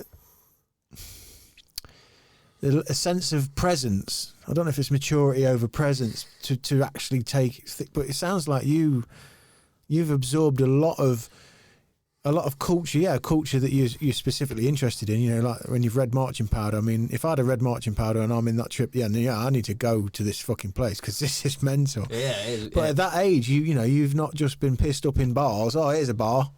Yeah, I mean, I'm sure you were, but you know what I'm saying. You've actually, by the sounds of it, had a really, really all-encompassing trip. Well, that was part of the travelling, to be honest. I wasn't really reading much other than music biographies up till then. I wasn't really reading anything that had, sort of stepped outside that music biography. And it was these lads that said, "Oh, read this book, it's brilliant," and sort of, reeled you in on a few of the stories from it, and they're like, "Oh, that sounds good." Yeah, it's crazy, man. I read that at my mum's house, I think. I was at my mum's at the time when I read Marching Powder. Another brilliant, completely off the subject, another brilliant book I read, and it's just a funny book, was Don't Tell My Mum I Work in the Oil Rigs, She Thinks I'm a Piano Player in a Whorehouse.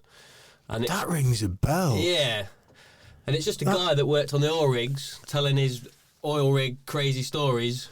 And part of I must have heard it in Australia, because he goes to Kalgoorlie, which is a gold mining community in Australia, which is where I went out to Kalgoorlie and spent some time in there. And it's like a story about this rough bite. It's that rough that the tables and chairs are all... Don't tell my work on the oil rigs. She thinks I'm a piano player in a whorehouse. I've heard that. Where have I heard that? So you read that then? Yeah. It was, like I say, so it was, one of the stories is about Kalgoorlie, which is where my first job out bush was, right, just out of Kalgoorlie. But it's like a wild, like, Australian gold mining community where, like I say, the bar's apparently that rough that everything's bolted to the floor. Tables, chairs, even the pool cues, I reckon. Oh, I'll have to get that. Yeah, it was I have to make a note of that, Aidan. Well, it's in this podcast, and I'll grab that. I'm fucking gonna have to get another bookshelf. I wonder if there's an audiobook of it. I'm so absorbed in reading at the minute. I'm trying to read, I'm listening to audiobooks as well, and it just so happens there's so many books coming in that are feeling like, there's a connection here. I've got to go with that. I need to get back on with reading. I've not read for a while now. It's a good discipline, especially for me at night, I find. Gets you to sleep. Well, it gets me off the fucking screen for a start, because if I go... We're pretty good at going up to bed at a decent time now, or to the bedroom, my wife and I. By the time we've put 3 kids to bed, it's a fucking job, that is. We lay with them and try and have that moment with them as well, so it's not just like, get to bed, yeah. It's like, there's a bit of ceremony to it all. So then by the time you've done that, it's like... It's 8 o'clock or whatever, and I'm like, fucking hell. And especially because my daughter's last, so I end up laying with her, cuddling with her, and then I'm about fucked. Like I start falling asleep, and then if you fall asleep, I'm fucked. I wake up, come out of that dark room. Yeah, it's hard, 8 o'clock, and I'm like, oh. Yeah. And if I go on this fucking thing and start this, it's a nightmare, because I'll end up looking at the YouTube, what's going on with the fucking whatever.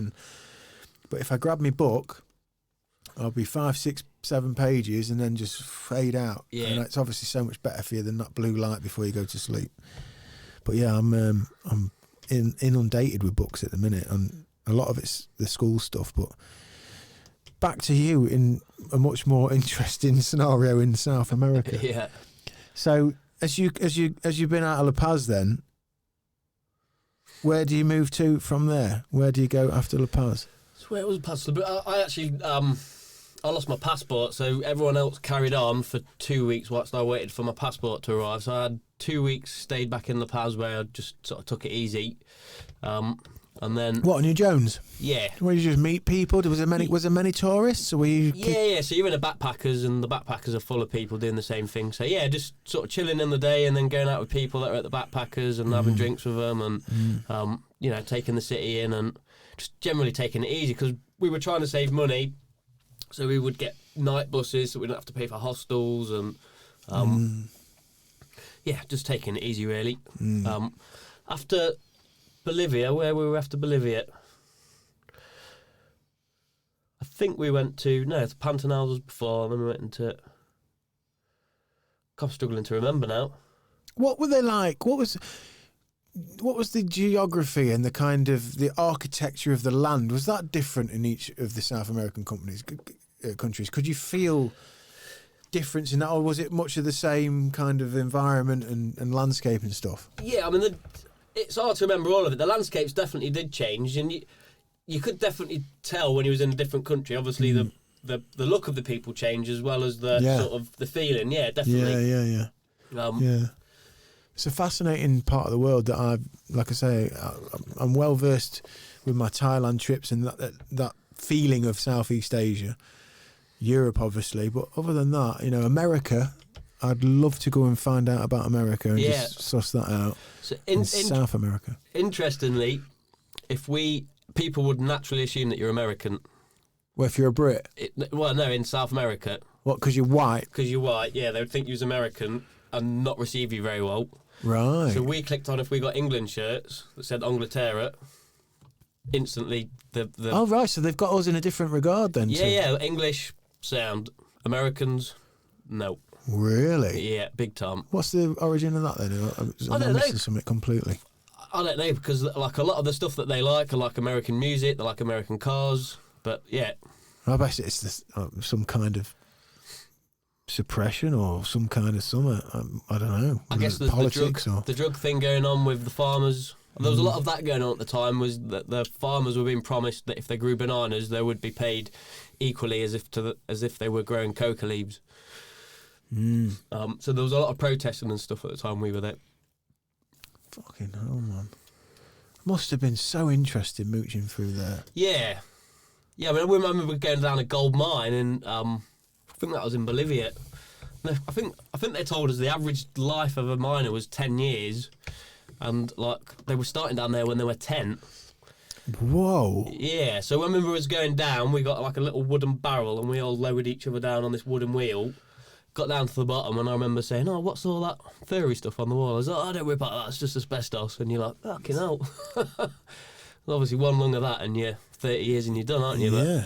But, so you had to do stuff like we had to take presents down to them all. So you'd have cigarettes, you'd have bottles of 90% proof alcohol, dynamite, coca leaves. All the shit you need for a good party. For a good mining party, yeah. Yeah. And that was it. I remember drinking some of the alcohol we'd bought them. I dropped it on a table like this, and it just stripped all the varnish back. Fuck. And we did the same with the dynamite. We said to the tour guide, "Oh look, we want to see the dynamite working." So we all got a picture of us with the dynamite lit in our mouth and all that stupid stuff. So you did Australia, then you went across South America, and then you're back home, yeah? Yeah. So when you got home, like a psychedelic endeavour, I imagine, you don't necessarily come home a changed person, but do you think in the years after that, do you feel like that had an impact on you, all that travel, all that seeing, you know, like you mentioned at the start of this, you know, the idea that we've got healthcare and we've got all these infrastructures in place, and then being in all around the world where you see, oh man, you know, if you don't kill, you don't eat. No, yeah, exactly. Yeah, well, yeah, undoubtedly. I don't think you can go to somewhere like that and not have it an impact on you. Yeah, no, definitely. It's like I said before, it definitely makes you feel, you know, grateful to where you come from and appreciate what you've got, because a lot of people haven't. You know, we saw a lot of women, Bolivian women especially. I remember in La Paz, you know, they'd be up at 6 in the morning, and they lived at the top of the dish, not at the bottom. So they'd have to walk down the big hill in the morning, get onto the street sides to sell their empanadas, you know, but they'd be there all day. We used to see them. We would be out partying. We would see them, you know, still there selling their empanadas. But then you don't see, unless someone else made them, you don't see the bit where they've probably got to walk back up the hill. Yeah. And at the last part of the day, so when they're tired. Yeah. And then go home, and who's cooking the empanadas? And they've probably got to go home and cook them as well. So. Jesus, yeah. But yeah, so you see just how hard people work for probably next to nothing. But do you think, Pete, and I have had this experience in Thailand, which is paradoxical really, because we paint that picture there, which to us, as we know, we're comfortable, we're in our houses, we've got all this stuff. But there's a simplicity to those lives that even though all that hard work, there's something that's much more simple about it in many ways, and a lot of happy. I saw it in Thailand. My experience in Thailand was like, sometimes when I got quite au fait with Thailand, I'd start taking back routes and, you know, driving from my little village to my dad's village on the outskirts of Pattaya, and you'd cut through all these places where, you know, people were just building shit with bits of corrugated and wood and just making houses out of shit and stuff. They were some of the Sounds happiest, like fun to me, yeah. the happiest people that I saw.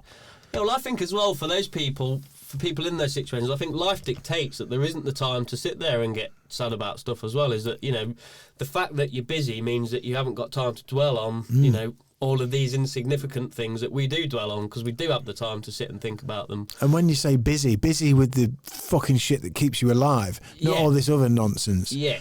Like, literally, are we going to eat tonight? Have we got some water? A bit like I fucking bang on about camping. You know, water, shelter, exactly, you know, heat, fire, you know, just like, that's an occupation. Like I remember with my kids in the back of my truck and we'd be driving through, and I'd done it a few times on my own, and then, you know, took the family out the weekend, and I was like, oh, we'll cut through this way. Alex, my wife, well, where are you going? Oh, that's all right, we'll never go this way. We'll see some stuff, you know, and straight away, old couple of farmer guys with a couple of kind of junior elephants, you know, like reasonable sized elephants on their way to, you know, being young adults, and slowing right down, and the kids like, whoa, and it's just on like a dusty road, and these shacks kind of built out of bits of tree and bits of rubber plant and bits of corrugated whatever they've got. Always had a flat screen telly somewhere, you know, and a Man United top or an AC Milan top or something, but like chickens running across the road, kids running around and all over the place, a beat up old motorbike which was kind of shared between whoever was have to nip off to the town. Shop, yeah. And just smiling, happy, just chilled. Like, I don't know, man. I used to think, fucking hell, there's something to that. I think there is something to it, yeah. I think life, when it's simple, is simple, and therefore it's probably more enjoyable. When you've got a million different people pulling you a million different ways, it's going to be stressful, isn't it? Do you know, that's for me, that's the internet for me. Yeah. Like, that is, I think, the internet's impact on us globally. Obviously, we're talking from the UK, England, in the UK, in the West. But if you do take it down to that micro, like you've got there, you're on holiday, you're from this country, you're on holiday, you're a young man who's got a little bit on his hard drive about how life is, and then you end up in La Paz or wherever it is, Brazil, and you realise, fuck me, these people, you know, this is completely and utterly different. And then you realise, oh, this is so much more simple here, in a more primal way, because if they don't kill, they don't eat, and all those things. But then we sit here today in this world with this confusion that we've got. Like, there is just so much information, so many opinions, so many photographs, so many ideas, so many things that you should be doing, shouldn't be doing. Why aren't you doing? You should be like this, you could be like this. It is like a din of just madness. And if, for me, camping or getting out today, like, it was blissful today. We're in the woods, in the snow, it's fucking freezing. It's not freezing, but it's cold, you know. Yeah. We're in the woods. You're presenting handmade, with love, with care, with gratitude, all the wonderful things. We're pulling bows. Every one of us, me and Aidan, pull the bow. Even you, because you haven't pulled it for a bit. You pull that bow, you let go, you hit that tree, and there's just a smile comes. Yeah. There's something happening that's It like, never goes. Every time it hits, you're like, yeah, that's simple. And and especially because you've made them bows. You know, I was just like, everything you'd put in my hands, I'm like, you made this? You know, and then as part of me is like, fuck, I need to get real, you know. And I'm sure I will, because these are going to come everywhere with me, and they're going to be constant reminders. And I do feel like that's where we need to just, I don't know, whatever the thing I said about putting my phone down and picking a book up, or whatever, picking the kid up and putting my phone down, you know, whatever it is. I think if we can unplug a little bit, it's going to help us individually with our mental health, and then if collectively. Undoubtedly, I agree with you. It's a crazy time, because it's great. Don't get me wrong, they're fucking great. You know, you could be in La Paz with that in your pocket with a signal and work a load of shit out and fucking find stuff out. But once upon a time, you might have got to go on and knock on someone's door and say, you know, excuse me, mister. Yeah. And then he's like, I'll come and stay in here. And then this whole thing happens. Whereas on there, you might just say, oh, yeah, there's a fucking holiday inn fucking 2 miles this way. That's one of the things I loved about Australia, is that sort of thing, is the amount of times I went out fishing with people, from all it took was for me to go straight into the bar and go, now then, can I buy you a beer? And just from that, then they'd start talking to you, and by the time you knew it, they were like, bring a case of beer in the morning, I'll take you out fishing all day. Amazing. Did that 4 or 5 times just from knowing that 5 people beer in the pub and you get chatting Human to them. contact, man. Yeah. Human contact, sharing. How did the Aussies find us, the Brits, then? Were they... Yeah, good. Yeah, I was received well, and the weirdest thing I found was a lot of people think that we're going to be louts, and I had lots of people say to me, I thought you was going to be a loudmouth lout that was, going to be like football hooligan style. And, all Danny Dyer and... Yeah. You fucking what, can? Yeah, exactly. It's a cliche because we make films and, and all that stuff, and it's a part of our culture. We love our football. But overall, we're all different, aren't we? Yeah. People like people from different... I think when you're open-minded, then you meet someone from another country, you're automatically interested, aren't you? You want to know what it's like in their country, or you want to show them if you've been to their country, like, oh, I've got this little thing that I got from your country, and here it is, look. And I think when you get the right people, meeting people from all cultures is ace, isn't it? It is. And the more you can do it, the more you can learn, and the more you can take bits from each one and go, I like that from that one and that from... Oh, you've just scared me to death in a split second there. It just came across my front of my mind then. Is like, the more we engage with people via our actual experience, when we go there and we show reverence and respect and we go to their country, and as you just said, you go and speak to someone, you buy them a beer, you ask them about a place, you try to use the language.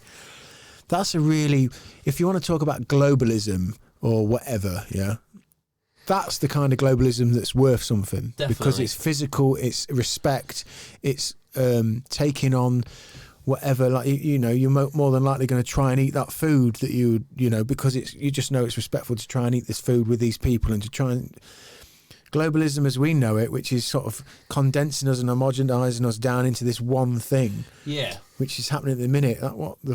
What I'm getting at, the thought that just came across my mind is a world that we possibly could end up in where you can't travel to other countries, and have those experiences. Because that's a fucking probability. I mean, the fact of the matter is we are going to end up with health passports. Yeah? After this pandemic, Yeah, you're going to end up with a health passport that basically relies upon you. And I'm talking from this moment here, where we are at this moment in very early 2021, where we've all got to make a decision, like, do we trust enough to have chemicals put in your body by somebody else who says you need them? Yeah. Not you, who's gone, hang on a minute, I feel like I'm all right, yeah. And that decision that you make, and for somebody like me, and probably like you, and as this conversation's, the point I'm trying to make is like the ability to travel, the ability to experience the world and people and culture, for me is one of the nutritional things that a human experience fucking absolutely requires. If I can't take my children to have those experiences because I don't let somebody else make a decision to change the autonomy or to change the chemical, to put something in my body that I don't necessarily want in my body, that's scary, so scary to me. And that's not because of any particular virus that isn't or isn't whatever the fuck. It's just the very idea that whatever it is, unless you do the thing that I say you've got to do, then you can't do that. Do what you want to do, yeah. That is fucking frightening. And we are on the absolute edge of that right now. And as you mentioned that, the importance of like embracing a culture, embracing a country, embracing travel, change, and so much of it is difficult. It's fucking difficult being on an all-night bus or an all-night train and fucking not knowing where you are and realising you've left your passport there, and I can't understand these people, and it's so hot and we're not prepared, and I've left me. But that's all the beauty of it. It's like if that gets removed, unless you. That's the character building part, isn't it? Yeah. Yeah. And that's one thing that Alex and I, my wife, we identified early with my kids. Like this Christmas, we were supposed to be in Denmark. Like you mentioned earlier in this podcast, Pete, about spending that time with your kids and that after work, and then getting that holiday and having that time together.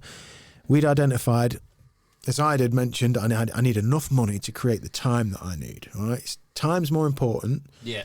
So I want to work the money out to suit the time, not the other way around. Oh, I need to work, I ain't got time, I need to get the money. No, this way round.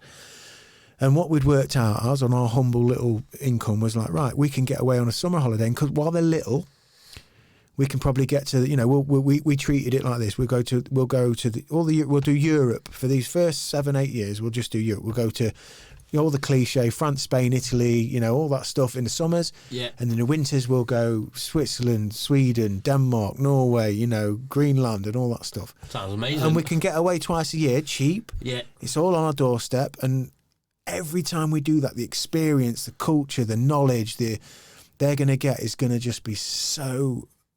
And for us as a family, one thing, the bonding, because we go through all that stuff at the airport. It's like trying to get through the airport with your fucking kids. It's fucking hell, have we got them all? Kevin, where's Kevin?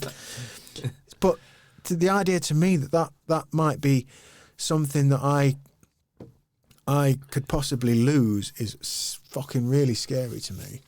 Really scary, because it's... Yeah, I mean, it's what we all need, isn't it? Yes, and on a forget my selfish little... If there's a big majority of us that don't get to experience that because this new world requires certain things that maybe people aren't comfortable with or aren't happy with, and just intrinsically we're going to be in a difficult place, man, because there's so much magic's going to get lost. There's so much magic going to get lost. Yeah, it would be definitely be a sad day. Some of my happiest memories of my mum and dad taking me to Australia, to Indonesia when I was a kid. Before I went travelling, I went away with them before. I was actually supposed to go to Australia, and I broke all of my family. My mum, my dad, my 2 brothers were supposed to go, and I broke my arm. So my brothers got a trip on their own, which they were well happy about. Oh, bless them. Yeah, I mean, they're the sort of holidays where, you remember them. I went at the right age to the right places, and they had a lifetime influence on me and my character. And that's because, it's not for me to say about your family, but I assume from what we've learned today is that it's one thing the family going on I call it a pilgrimage, because from the religious stuff and the stuff I pay attention to, a pilgrimage really is not necessarily going to a gold statue to pay respects to a god in the sky. Pilgrimage is a journey. Yeah. And it's something you do together. It's an adventure. It's when you leave one place to go into the unknown. Yeah. And on a holiday with your family, you're all going, Dad's never been. Dad's done the research, or Mum's done the research. We know where the hotel is, or we know where whatever it is we're going to stay at, and we know where the airport is, but we've got to go on this journey, and we've got it, and everyone's looking out the window. Whoa, look at that, and look at this, and oh wow, look, there's a beach here, and there's this, that, and this guy's going to sell us some coconuts or whatever. You're all experiencing that for the first time together, and that part of the pilgrimage is so important. And the other side is the culture everything that you're exposed to.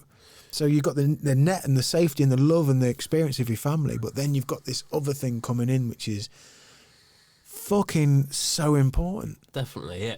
Isn't it? Yeah, 100%. Yeah, I mean, I guess that's why we all go travelling when we're in our gap years, when we're younger, and because we all want to soak up that that culture. Yeah, definitely. If the world can't travel, it would be as it is now. The world can't travel, can it? But that's what scares me to death at the minute. And it's all well and good saying, "Oh no, well, all you've got to do is qualify for your health passport." But really, I mean, this isn't Terminator 4, is it? Is it? Or is it? I'm not sure if I've seen Terminator 4, but... Okay, no, well, someone should put it together based on where we are, because I think, it could be that way. But listen, I don't want to get bogged down in that stuff. Today has been a magical, magical day. It's been... I can't really do it justice to say what it means for you to, number one, to have found the podcast and just enjoyed it and taken something from it. That's why Aidan and I get in here and we slog away and we fucking have our meetings and we come up with our little dreams. What if we could do this? What if we could do that? And fuck about in here trying to make stuff. And it means the world, because I know what podcasts have done for me. Yeah. And hearing normal people talking, as you quite eloquently put earlier on about anxiety and just speaking out about things, so powerful.